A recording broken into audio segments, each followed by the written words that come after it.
Your boy Mick DeMark is back with another one. This is New Jack, and he's going to talk about the infamous Vic Grimes incident on DJ Vlad. For those of you who don't know the full story, New Jack had a personal vendetta with Vic Grimes because Vic didn't want to take the bump of New Jack throwing him back in ECW. Vic held on to New Jack and fell on top of him and hurt himself, basically. It was blind and was in the hospital for a long time, and he blamed Grimes for that. Later, years later, they actually have a match, and New Jack basically throws him off of a scaffold through some tables onto a ring. Let's see what he has to say about it on the DJ Vlad show. Back in it. Okay. So then you continue in the ECW. I guess you formed the Gangstonators in '97. There was some fans that came up with that name. I never called myself the Gangstonators. There was some fans came up with that stupid. Okay. And then by '99, you were feuding with the Dudley Boys. Yeah. I mean, how was that whole experience in ECW after that whole situation? I mean, the mass trainer thing died down. You know, and I went back to being New Jack and doing what I was well known to do. And everybody went on their merry way, you know. Mass Transit is a dude who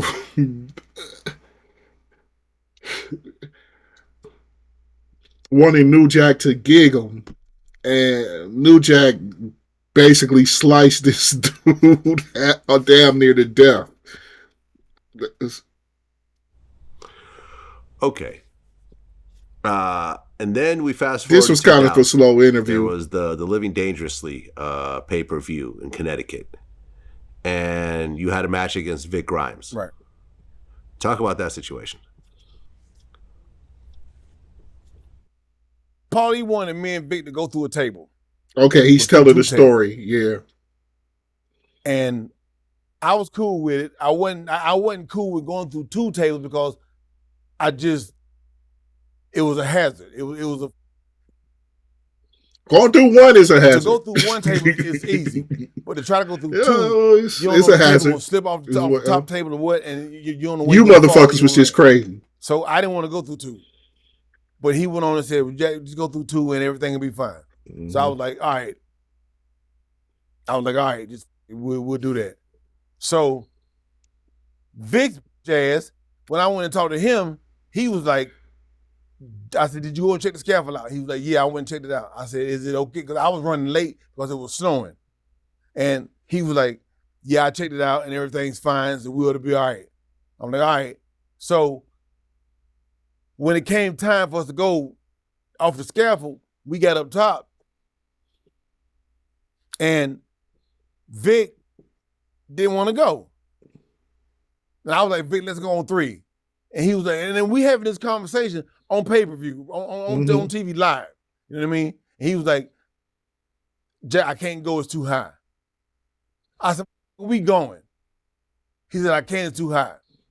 So I just pulled him down and he landed on top of me and he did a flip and his back leaned up against my head and it slammed my head into the floor. And I cracked my skull. Mm-hmm. So from that fall, you had a broken leg, a skull fracture. Right. Brain damage. Right. Permanent insomnia. Right. Permanent blindness in your right eye. Right. So you can't see out of your right eye at all? No. Okay. Was the scar on your forehead, did that come from that situation? No, that's from being I cracked my head in the back. The scars on my forehead, that was just years of cutting my head. Yeah, a lot of guys who bleed a lot, you notice, has that from all the razor blades being sliced. New Jack has it. Abdullah has it. That's all I can think about. Right, I know it's more than just them. I'm seeing all gigged up like that, but that's from bleeding. You're gigging yourself with the razor blade for you new fans. Okay. So you have this horrific fall, and how long were you in the hospital for? Months. Months. I guess, there's memory loss and really bad headaches and everything else like that. Yeah. How mad were you when you basically woke up in the hospital? I was pissed off. You know what I mean? I was pissed off. You know, and then it went a time he didn't he didn't call me to see how I was doing or nothing. The mother let me sit there, you know, and I was sitting at home in the dark. You know what I mean? And when I went back to ECW, I walked up to Vic and I punched him in the goddamn face. You know, and I was like, you know, because I was pissed. You know what I'm saying? So he had already socked him before.